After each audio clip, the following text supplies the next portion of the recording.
Bonjour, bienvenue dans la série Science or Not Science. Nous allons continuer sur les quelques aspects autour de la philosophie des sciences. Alors, il est intéressant de tracer une courbe donnant le nombre de découvertes faites en physique. On va tracer 1600. 1700, 1800, 1900, 2000.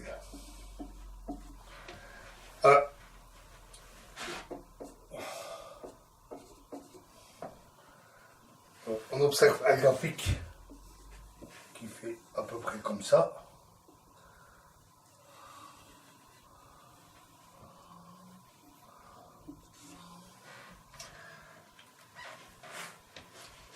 Un petit peu plus élevé ici. Ouais.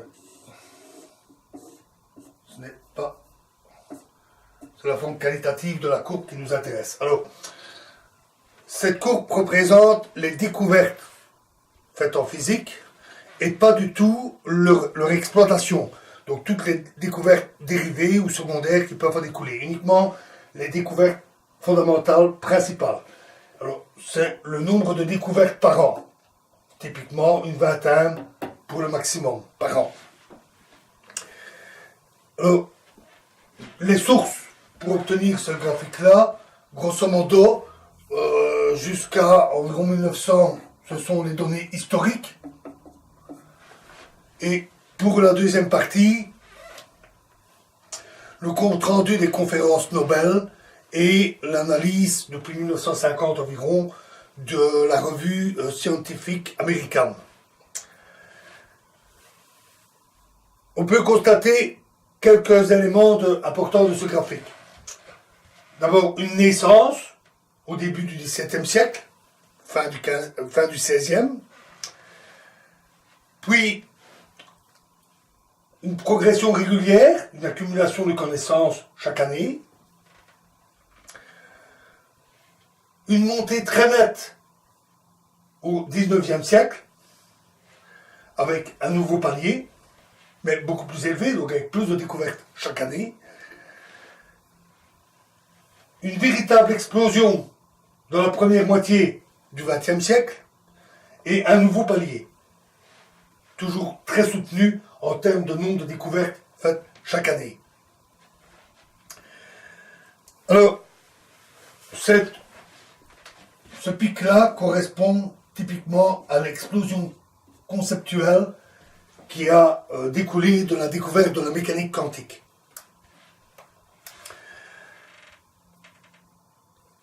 Que peut-on retenir de ce graphique? Alors, tout d'abord, ce qu'on constate, c'est qu'il y a formation de paliers. C'est-à-dire qu'on fait un certain nombre de découvertes, et puis, il y a une période d'exploitation, de nouvelles découvertes qui viennent s'additionner, et une synergie avec la technologie, une augmentation du nombre de chercheurs qui font qu'on observe un progrès régulier, sous forme d'un palier, suivi à un moment donné de nouvelles avancées conceptuelles qui déclenchent un nouveau boom de découvertes. Notons que la période de stabilisation qu'on vit actuellement est une incitation aussi à essayer d'améliorer au maximum la pédagogie et l'enseignement des sciences. Il faut profiter du moment de cette stabilité pour former nos jeunes têtes blondes.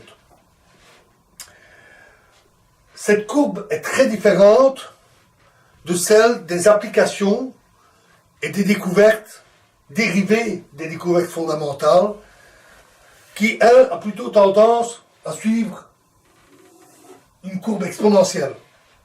Donc il ne faut surtout pas du tout confondre les deux. Actuellement, il y a une véritable explosion des applications en télécommunication, en informatique, en biologie, donc dans plein de domaines.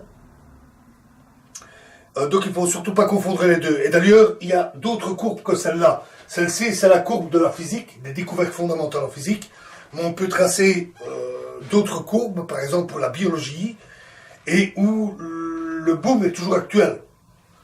Dans les domaines de la génétique, de la protéomique, le nombre de découvertes chaque année est énorme et toujours en pleine explosion en biologie. Donc ça dépend aussi un peu des domaines que l'on étudie. Ça, c'est typiquement pour la physique. Alors, comment expliquer le palier actuel? Parce que il y a quelque chose de particulier ici, c'est que on a observé de fortes montées du nombre de découvertes et des stabilisations, mais ici, pour la première fois, on avait une chute du nombre de découvertes faites chaque année. Alors, on peut y voir deux choses. D'abord, la naissance de la mécanique quantique a permis un nombre considérable de découvertes très rapidement. Donc, le pic était ici très élevé. Et donc, on n'a pas eu une croissance comme ça, puis une stabilisation comme ça, mais vraiment un pic. Une autre raison, comme le dit le physicien Wigner, c'est qu'il est de plus en plus difficile de faire des découvertes. Les raisons vont qu'on va de plus en plus loin dans le domaine de la physique, des domaines de plus en plus éloignés du quotidien, dans l'infiniment petit, l'infiniment grand, l'infiniment complexe.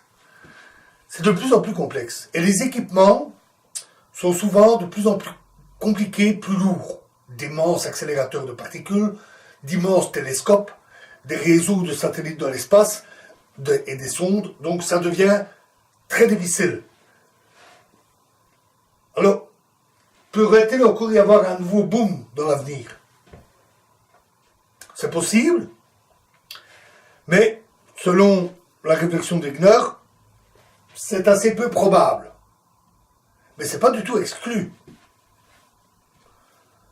Il y a toujours une forte accumulation de découvertes et de connaissances, et donc il n'est pas exclu qu'à un moment donné, on franchisse à nouveau un seuil.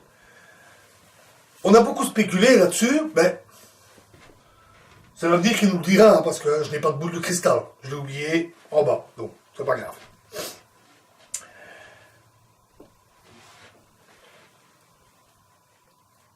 Alors, on peut aussi dire que cette courbe nous permet de battre en brèche deux idées reçues qui sont assez répandues.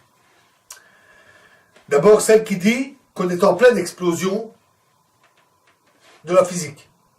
Eh bien, c'est faux. L'explosion, elle a eu lieu. On est dans une période plus stable.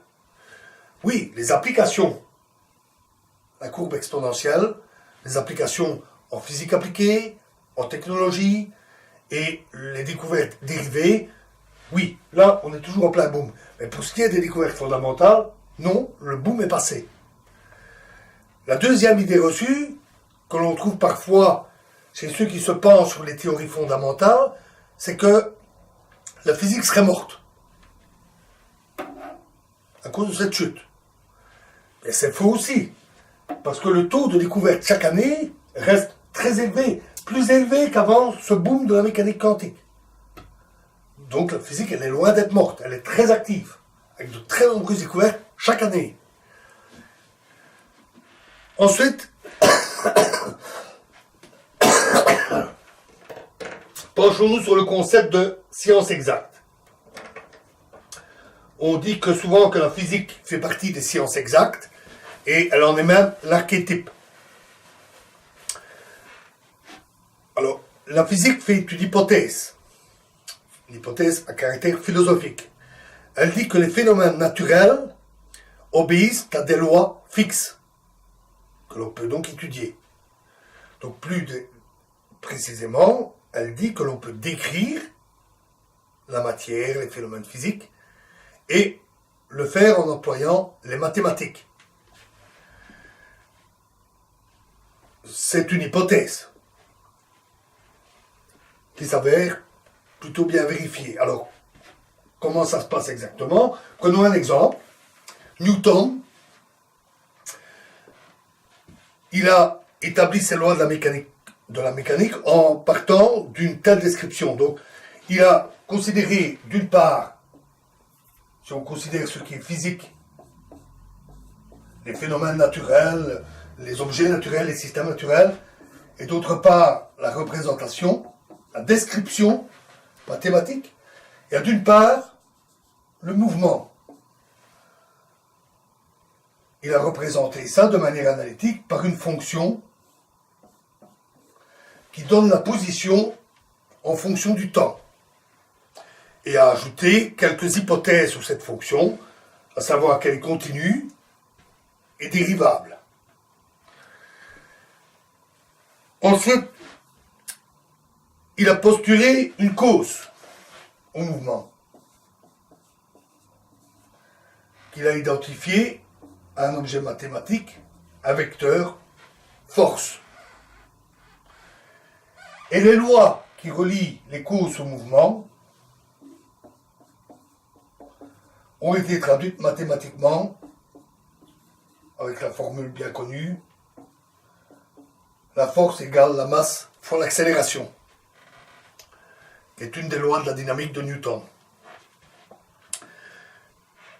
Cette façon de décrire les choses, c'est exactement la manière dont ça marche avec un langage, et même le langage courant, avec la différence qu'en physique, on va jusqu'aux mathématiques, qui sont l'édifice par excellence de la rigueur logique et du raisonnement, et c'est cela qui fait de la physique une science dite exacte et quantitative, puisque ce n'est pas de vagues descriptions, mais des descriptions qui permettent des prédictions quantitatives vérifiables.